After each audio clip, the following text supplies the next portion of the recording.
அனைவருக்கும் வணக்கம். 12 ராசியில் ஏதோ ஒரு ராசியை எல்லோரும் பெற்றிருப்போம்.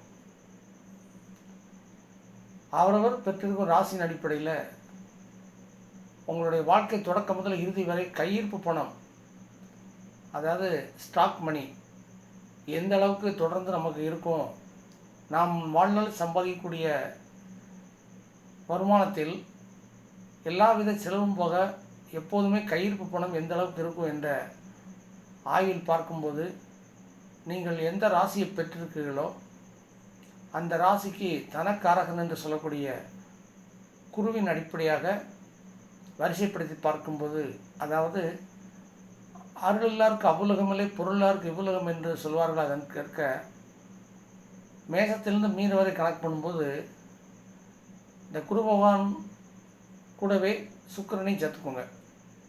ஏன்னா ரெண்டும் தான் தனக்காரகன். அந்த பணத்தை எப்படி உல்லாசமாக செலவழிக்கணும், எத்தனை கோடி வந்தாலும் இந்த உலகத்தை எப்படி சுற்றி மகிழ்ச்சியோடு செலவழித்து என்ஜாய் பண்ணலாம் அப்படிங்கிற காரகத்துவ அடிப்படையில் சுக்கிரன் வர்றார். ஆக அந்த குரு சுக்கிரனையும் நம்ம கணக்கில் கொண்டாலும் முதல் கிரகம் குரு நாம் உழைக்கக்கூடிய நேர்வழி சொத்துக்களை எப்படி செலவழிக்க போகிறோம், அதுபோக மீதி எங்கே இருக்குது அப்படிங்கிறத பற்றி. ஸோ மேசராசிக்கு 2ஆம் இடம் சுக்கிரனாகவும் 9ஆம் இடம் பாக்கியாதிபதி குருவாக வர்றதுனால மேசராசி லக்கணத்தை கொண்டவங்களுக்கு என்றைக்குமே எவ்வளோ வருமானம் வந்தாலும் அதற்கு மீறிய செலவு வந்தாலும் என்றைக்குமே அவங்க செல்வந்தராகவே இருப்பாங்க. அதனால தான் தலைமை இடமாக மேசராசி வச்சுருக்காங்க.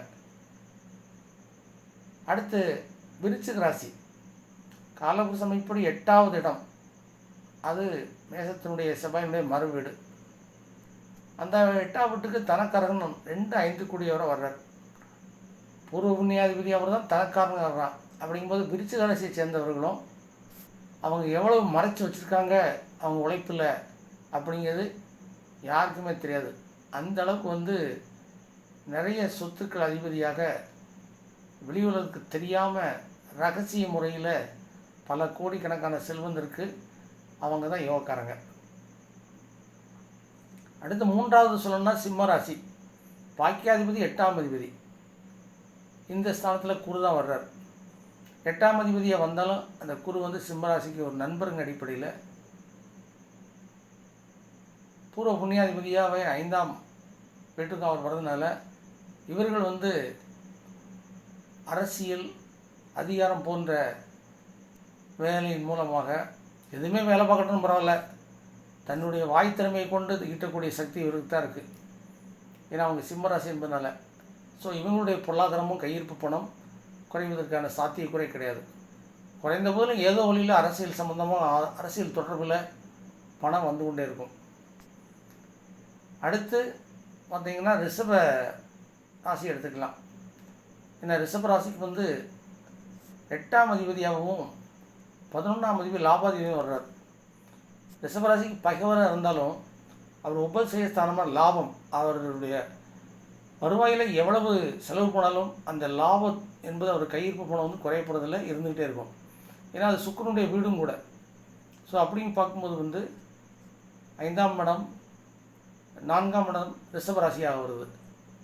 5ஆம் இடம் கடகம், கடகத்துக்கு 6 பாக்கியாதிபதியாக வருவதனால கடகம் அவருடைய நண்பர் வீடு, சந்திரனுடைய வீடு. சந்திரனுக்கு 12 வீடுமே பகை கிடையாது. அந்த அடிப்படையில் 5வது இடத்தை பெறக்கூடிய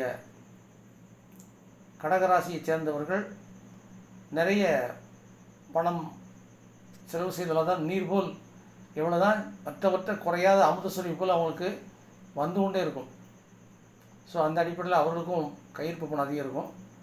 6வது கும்பராசி அமைப்பை சேர்ந்தவர்களுக்கு தனாதிபதியாகவும் லாபாதிபதியாகவும் வர்றதுனால இவருக்கு சனிக்கு ஆகாதவர் அந்த 11ஆம் இடத்துக்குரியவர் வர்றதுனால இவர்களுக்கும் செல்வ புகழ் எவ்வளோ தான் செலவு பண்ணாலும் கட்டாயமாக அவருடைய கையிருப்பு குறையாது.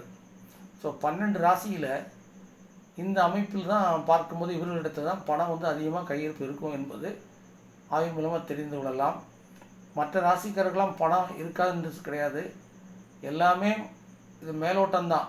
ஆனால் உண்மையிலே அவருடைய கையிருப்பு எவ்வளோ இருக்க போகுது, கோடியா லட்சமா அப்படின்னா அவரவர் ஜாதகத்தை பார்த்து அப்போ நடக்கக்கூடிய தசாபுத்தி லக்னாதிபதி அமைப்பு இன்னும் பல அஷ்டமச்சனி ஏழரைச்சனி இப்படி நிறைய இருக்குது. அப்படி பார்த்து தெரிந்து கொண்டால் மட்டும்தான் உண்மையான கையிருப்பு பணம் தொடர்ந்து இருக்குமா அப்படிங்கிறத தெரிந்து கொள்ளலாம்.